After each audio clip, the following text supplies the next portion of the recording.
Graça e paz, queridos irmãos, queridas irmãs, bem-vindos ao nosso terceiro estudo da nossa Escola Bíblica Discipuladora. Estamos continuando o estudo sobre as armas corretas na batalha, que está baseado em Efésios 10, a partir de Efésios 10, e em especial hoje o destaque é o verso 18, vamos falar sobre a oração. E o verso 18 diz: façam isso orando a Deus e pedindo ajuda a Ele. Orem sempre guiados pelo Espírito de Deus. Fiquem alertas, não desanimem e orem sempre por todo o povo de Deus. Amém. Oração. Eu queria começar esse estudo lembrando de uma ilustração que já ouvi há muito tempo atrás sobre uma pequena igreja que tinha um coral. E o coral daquela igreja era uma bênção. E o maestro daquele coral, já bem idoso, ele havia falecido. E convidaram um maestro, uma jovem da cidade, para ir para aquela igreja no interior.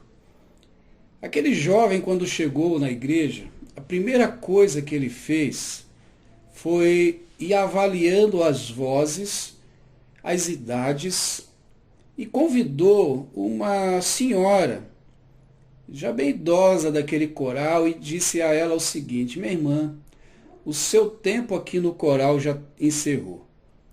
E retirou aquela irmã do coral. Ela, muito triste, aceitou, respeitou a decisão da liderança. E com o tempo aquele coral ele foi definhando, aquele coral foi enfraquecendo. E aquele maestro não entendia, porque até então, em toda a região daquela cidadezinha, o coral era algo que chamava a atenção. Aquele coral, inclusive, havia ganho muitas vidas para Cristo. E um dia ele, desanimado, ele reuniu o coral e disse: irmãos, eu não sei o que está acontecendo com o nosso coral. E uma pessoa levantou e disse: irmão, você retirou do coral a coluna de oração desse coral. Era aquela irmãzinha. Não quero dizer que aquela irmã, nessa ilustração, não poderia continuar orando pelo coral. O que eu quero dizer, irmãos, que a oração, aqueles que oram, aqueles que são intercessores, muitas vezes, ou praticamente todas as vezes, não serão pessoas que fazem barulho, que se aparecem, que chamam os holofotes para si. Pelo contrário, as pessoas de oração são as pessoas que menos aparecem na igreja. Muitas vezes não sabemos as horas das madrugadas que essas pessoas se levantam para interceder. Pensar em oração é pensar em estar nessa batalha espiritual e levar tudo diante daquele que é o nosso general, daquele que é o nosso Senhor, pois é Ele que tem as estratégias. Imagine você em uma guerra e você está ali à mesa com o general, e o general passando as estratégias, mostrando aonde o inimigo está, devido já toda uma pesquisa. A oração é justamente isso, é estarmos junto com o nosso eterno Deus, para que não sejamos sucumbidos, derrotados pelos ataques. A oração é a energia, é aquilo que gera em nós força, que nos capacita para, como soldados cristãos, usarmos bem a armadura que aprendemos na aula passada. Aprender a empunhar a espada, pois se nós não estivermos em oração, corremos o sério risco de fracassarmos. Lembro-me de Lucas capítulo 9, quando Jesus deixa os seus discípulos por um momento. Ele está ali no Monte da Transfiguração com alguns outros discípulos. E quando Jesus desce lá no verso 40, Um homem chega até Jesus e diz que havia levado o seu filho para que seus discípulos expulsassem dele um espírito mau. E no verso 40 esse homem diz, olha, pedi aos seus discípulos que expulsassem o espírito mau, mas eles não conseguiram. E Jesus vai dizer justamente que erraram porque eles não estavam em oração, em jejum, e é aquele tipo de espírito somente através de oração e de jejum poderia ser expulso. Ou seja, há uma preparação nesse momento de oração. O problema é que muitas vezes nós usamos a oração como um plano B. E a oração precisa ser sempre o nosso único plano. Nosso único plano. Queridos, não sei se você sabe, você já percebeu, mas a oração tem sido um dos maiores alvos que Satanás tem utilizado contra o povo de Deus, lutando contra a oração. Ele não quer que o povo de Deus ore.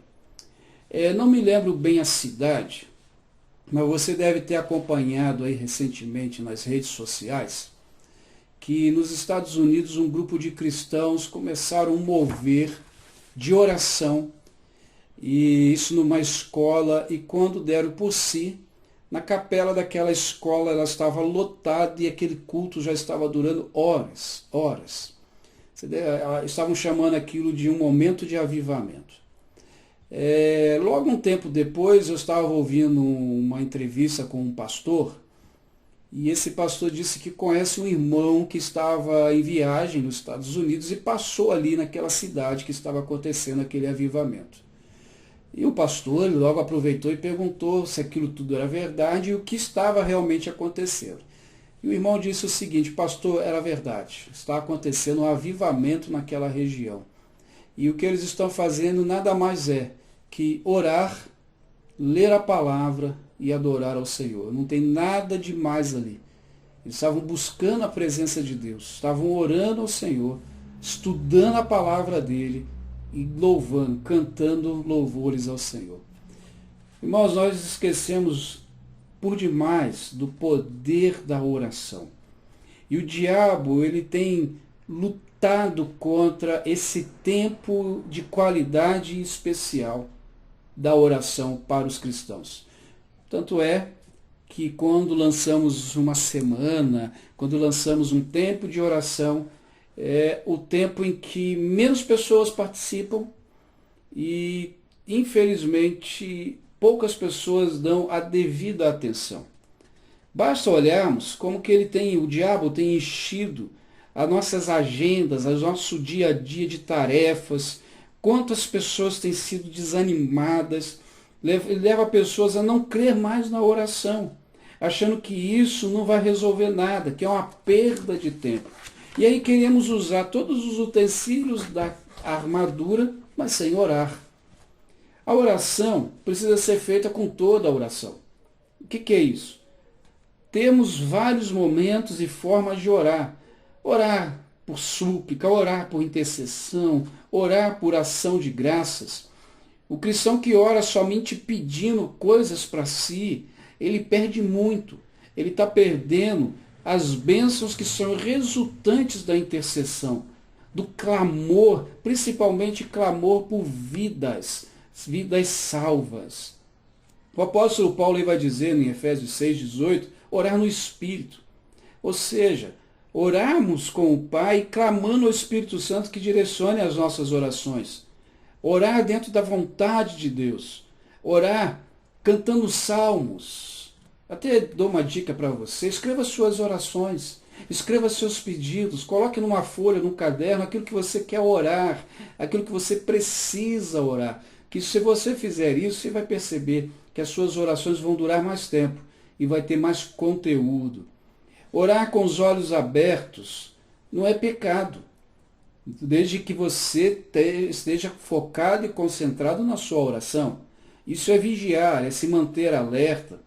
Vigiar e orar aparece com frequência esses dois verbos juntos. O próprio Neemias, quando estava restaurando os muros de Jerusalém, e o inimigo estava tentando impedir a obra do Senhor ali, Neemias derrotou o adversário vigiando e orando. Neemias 4:9 diz que, porém, nós oramos ao nosso Deus e com proteção pusemos guardas contra eles. Irmãos, enquanto estamos no trabalho, estamos orando. Precisamos continuar sempre orando. Lá em Tessalonicenses vai dizer que devemos orar sem cessar. É todo momento, 24 horas por dia. Enquanto você está acordado, esteja orando.